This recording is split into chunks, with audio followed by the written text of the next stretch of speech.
नमस्कार, आपण पाहत आहात बहुजन हिताय न्यूज, जनसामान्यांचा बुलंद आवाज।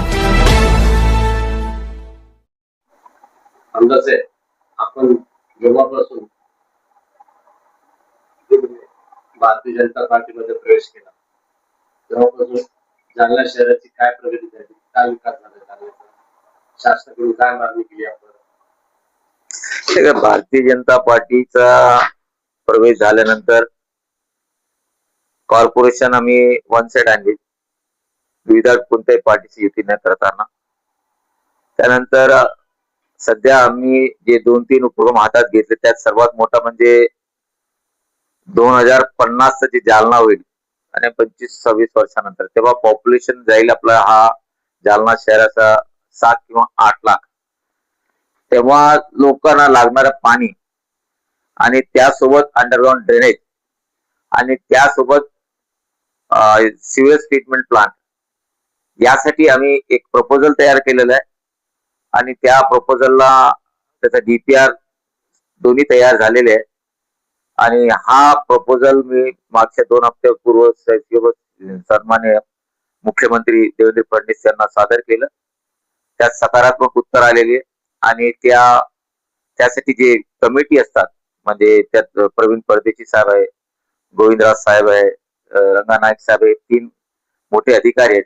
त्या तिघांनाही भेटलो आणि त्या तिघांनी एक टीम 12 तारखेला जालन्याला पाठवत आहे आणि ते टीम एसटीपी तर आमचं काम चालूच आहे।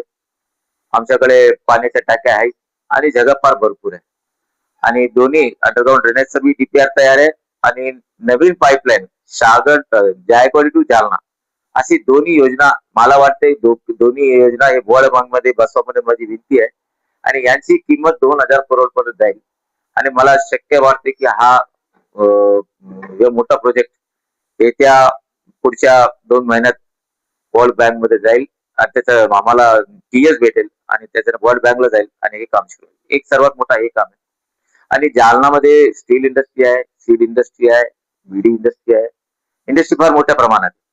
आमच्याकडे जर लेबर असेल तर हे लेबर आमच्याकडे 50,000 पेक्षा जास्त लेबर आहे आणि त्यांचा हॉस्पिटलसाठी माझी एक मागणी आहे। ती मागणी बी सन्माननीय मुख्यमंत्री देवेंद्र फडणवीसने त्यासाठी त्यांनी इनिशिएटिव्ह घेतलेला आहे आणि त्याचं प्रपोजल त्या संबंधित जे हे काम करतात त्याला एमएस काहीतरी म्हणतात मध्ये आपला लेटर होता लेटर आहे त्यात मी पूर्ण डिटेल तुम्हाला दाखवू शकतो। त्याचाही त्यांनी सकारात्मक दिलेला आहे आणि हे काम जर झालं तर त्याला 14 की 15 एकर जागा लागते। मी काल जालना कलेक्टरला बोललो की असं प्रपोजल आमच्याकडे जगा फार आहे। हे 2 मोठे काम या मी भारतीय जनता पार्टीमुळे गेल्यानंतर हा काम होता।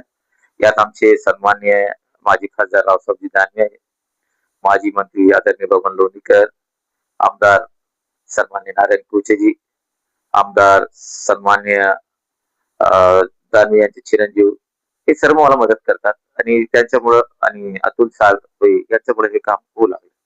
विधान परिषदेच्या निवडणुकीत आपलं नाव शेवटच्या टप्प्यात गेलं नाही, मी शर्यतीतच नव्हतो।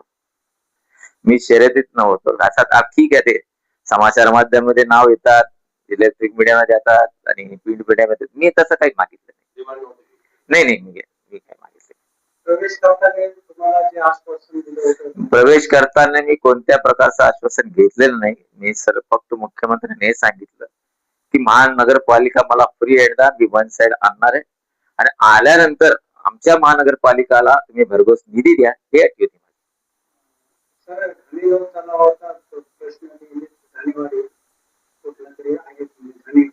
घाणेवाडी हा तलावाचा प्रश्न कधी निकाली निघत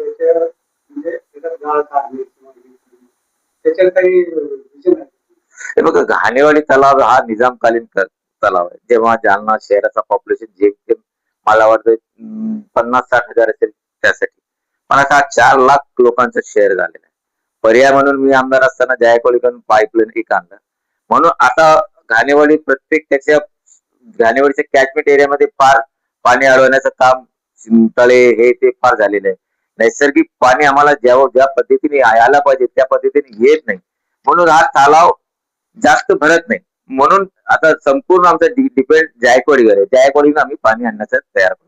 आणि मी जे तुम्हाला बोललो होतो की ज्या स्टील जालना स्टील क्लस्टर स्थानिक औद्योगिक मागणी विचारायचं येथे 100 खाटाचे राज्य कामगार विमा योजना म्हणजे ESIS रुग्णालय मंजूर करण्याबाबत हा, मोठं काम. हे 2 मोठे काम सध्या परिस्थिती 6 महिन्यात आम्ही हे काम धरले आणि पॉझिटिव्ह सकारात्मक आम्हाला आमच्या प्रयत्नाला यश आलेलं आहे आणि हे काम लवकर करणार आहे. एक असा प्रश्न आहे, जालना इकॉनॉमी तर चांगलं आहे, तुम्ही सामाजिक किंवा स्वच्छतेच्या बाबतीत जालना म्हणजे नेहमी नाक मोडलं जातं. काय होतं? नाही. एक बघा, नगरपालिका जेव्हा माझी मिसेस संगीता गुरंट्याल नगराध्यक्ष असताना जे आम्ही सफाईचा जे कार्यक्रम घेतला आणि जे ऑल ओव्हर इंडियाचं जे रँकिंग आम्हाला भेटलं, त्यात ऑल ओव्हर इंडियामध्ये आमचा रँकिंग 36 आला, त्याच्या 36 आणि महाराष्ट्रात 6 आणि मराठवाड्यात पहिला आला, म्हणजे तुमच्या औरंगाबादपेक्षा पहिला आलो ते रँकिंग. त्याच्यानंतर आमचा टेन्युअर खतम झाल्यानंतर मग प्रशासक आला. मग प्रशासकाच्या काळात इलेक्शन झाले नाही. मग महानगरपालिका झाली. 3 वर्ष प्रशासक होता. प्रशासक जे असताना प्रशासकने जे काम केलं पाहिजे त्यांनी काही केलेलं नाही. आणि आताही म्हणजे कचऱ्या म्हणजे सॅनिटेशनसाठी आउटसोर्सिंगचे काम करणे, लाईट साठी आउटसोर्सिंगचे काम करणे, नगर परिषद मध्ये आमची जे कर्मचारी संख्या फार कमी आहे, त्याला आता आम्ही RR म्हणून आहे ते गोविंदराज साहेबकडे आहे, आम्ही पाठवले. आमच्याकडे 900 कर्मचारी कमी आहे, ते तर केलं पाहिजे ना. आणि आता आता आज आज एक टेंडर काढला 14 कोटीचा सफाईचा. ते एका महिन्यात त्याचं टेंडर उघडेल आणि काम फास्ट करणार आम्ही. 2 दिवसापूर्वी 2 दिवसापासून जालन्याचे आमदार काही लोकांना घेऊन काही पदाधिकारी घेऊन पूर्ण मंत्रालयात फिरले, म्हणते का जालन्याचा आम्ही विकास केला, अमुक आम्ही निवेदन दिले.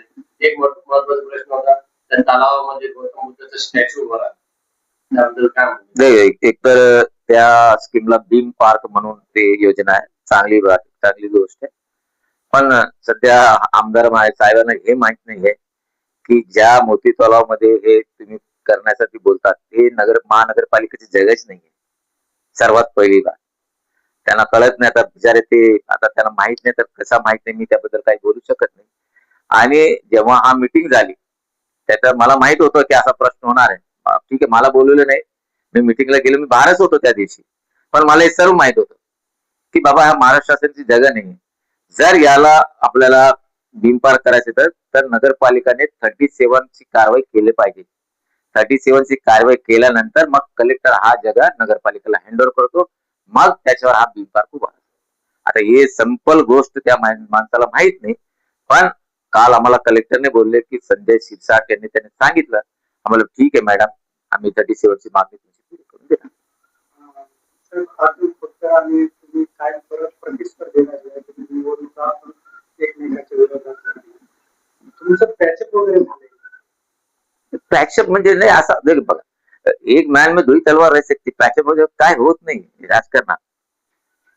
म्हणजे मी सांगतो ठीक आहे, जिथं विकासाचा प्रश्न येईल तिथे आम्ही एकत्रित येऊ, पण जिथं विकासच राहणार नाही, जिथं राजकारण करायचं तिथे राजकारण करू.